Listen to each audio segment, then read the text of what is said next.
In episode 4 of Heated Rivalry, we spend 13 and a half minutes in Ilya's apartment. Obviously, there's a bit of spiciness in there, but we spend most of that time just on the couch chatting. That's just shy of a third of the episode's 44-minute runtime, right at a third when you factor in the opening ad and the credits. The episode itself is titled Rose, but we spend as much time in that apartment as there is left in the episode when Shane drops into that booth. And yet, the relationship with Rose carries every bit the weight and story development necessary to earn the episode's title. How the f does this show pull that off? Why on earth did I choose to wear the most wrinkled shirt I own for this? Like, don't get me wrong, I love the shirt, but I could have washed it or something. What's up, folks? You asked for it, so we're gonna take a few minutes to talk the pacing and Heated Rivalry. And by that I mean you literally asked for it. I've never had strangers in a comment section egg me on to talk about a topic, and I've gotta say, it's pretty darn neat.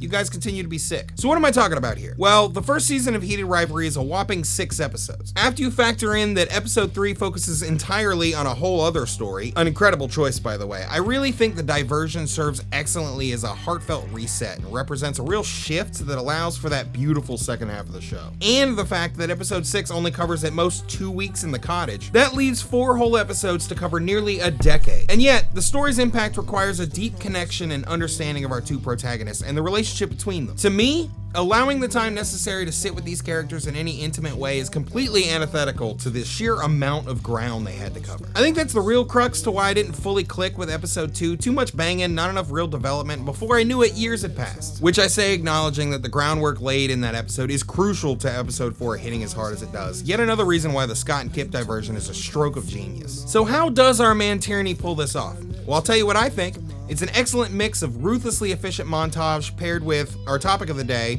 incredible patience with covering quiet conversation. So let's kick off with the montage because I'm shamelessly gunning for that sweet, sweet retention. In episode 4, and 2 for that matter, but I'll let you unpack the connection for yourself, opens with a montage set to Feist's My Moon, My Man, which basically plays out in its entirety, covering roughly 2.5 years. Though I'm not focusing on this side of the equation, I'd be remiss if I didn't point out just how well this montage highlights both the differences in our two protagonists as well as the subtle growth of their relationship. This text exchange in particular is a real highlight for me. I can't exactly put my finger on why specifically, but I feel like there's a real playful intimacy at work here. The montage also gives us this, which... chef's kiss. But anyway, back to the 14 minutes at Ilya's, because I think it does a really good job of highlighting the magic of Tierney's pacing in 2 distinct ways. Number 1, in a show with this much story to tell, we spend a lot of time here talking about bullshit that doesn't matter to the story at all. I think we can all agree on the importance of this apartment sequence, right? It's the first real step towards their occasional fucking becoming a real relationship, and the freak out at the end of the scene is the sharp rejection that the cottage provides catharsis for. The scene is chock full of moments that build that importance. Shane sleeping in Ilya's bed, Ilya making tuna melts, the Svetlana talk, obviously them calling each other by their first names. But around all of this, we get a bunch of unnecessary hot air about other hockey players, what's your favorite cities to live in, the kind of inane nonsense you fill the time with when you're just hanging out shooting the breeze. You see what it's doing here? A similar technique is on full display a few minutes later when we get to our meet cute with Rose. Ignoring how weird it is that he just drops into that booth across from her, what's with that? Don't get me wrong, I love the scene, but that's a weird approach, bro. Surely you saw her sitting there as you walked past. Thank God she's a hockey fan and you're cute, because when I do that, they ask me if I'm lost. But yeah,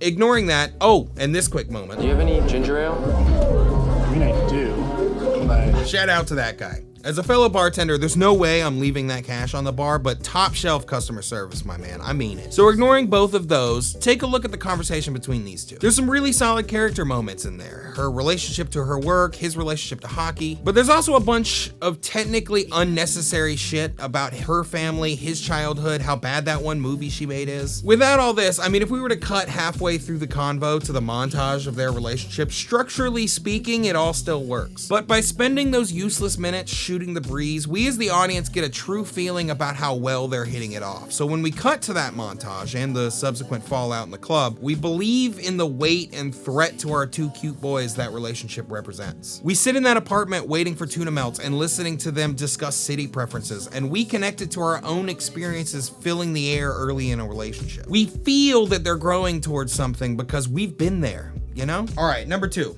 let's talk directions. The bullshitting portion of our tuna wait kicks off with this 50-second dolly shot covering the entirety of their discussion of notorious goon Ryan Price. When we do start getting into the classic shot reverse shot edit, we often keep with a shot through the response, holding on the angle where we would traditionally expect a reverse. Throughout this, we also keep cutting back to extended uses of this wider two-shot, which further lets us just kind of sit in the moment. It reminds me of this shot in Tampa during episode 5. Sure, we cut from this into some classic coverage a number of times, but the continual slow push of this wide shot subconsciously clues us into the idea that this camera's getting full coverage of the conversation, grounding us to the real tempo of the moment. Honestly, this and so many other shots like it throughout the show does a really stellar job of literally slowing us down and helping us live in these bits. And the juxtaposition of this lack of time manipulation compared with the heavily manipulated montage sequences makes it so that when we're really present for something and we're able to live in those moments, we know how much they matter. It's how a show that covers 10 years in less than 4 hours also kind of feels like a hangout show akin to a Richard Linklater or someone whose stuff usually by necessity takes place over a single day. So yeah,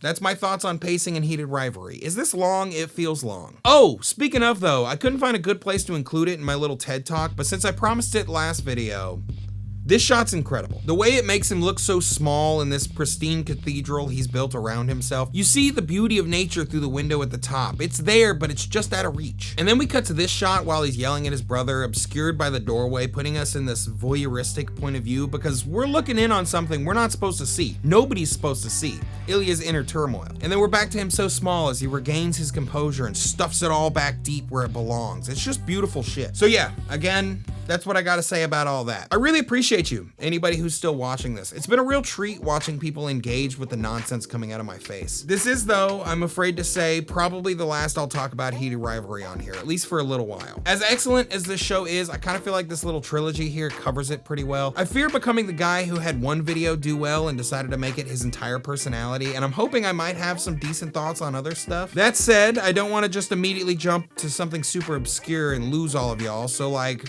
what else are people watching these days? I've spent every waking moment the last week and a half watching the Olympics, so I've kind of forgotten that other TV exists. Shout out the Coreys. I kind of thought about something with one of the Oscar nominees. I feel like there's some really great films in there to poke around at, but if anybody's got any burning suggestions, please hit me with them. In the meantime, this show's great, and it's been real neat to be a part of the community discourse in my small way. I really hope we get to see more of these passionate pieces of art catapult to this level of success, because there's a ton of it out there. We just rarely give it the chance. And until next time, I appreciate you. I hope you're doing well. You should go ahead and do that thing you've been putting off. I'm sure it won't be as bad as you think.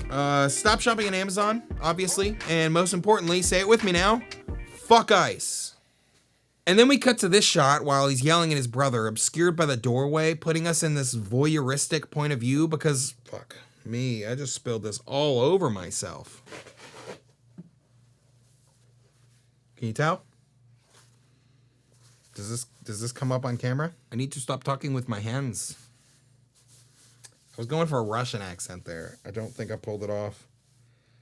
Probably shouldn't use that. I don't know what accent I did do, but probably shouldn't. Kobe. I missed. Get it together. Get it together, Tyler.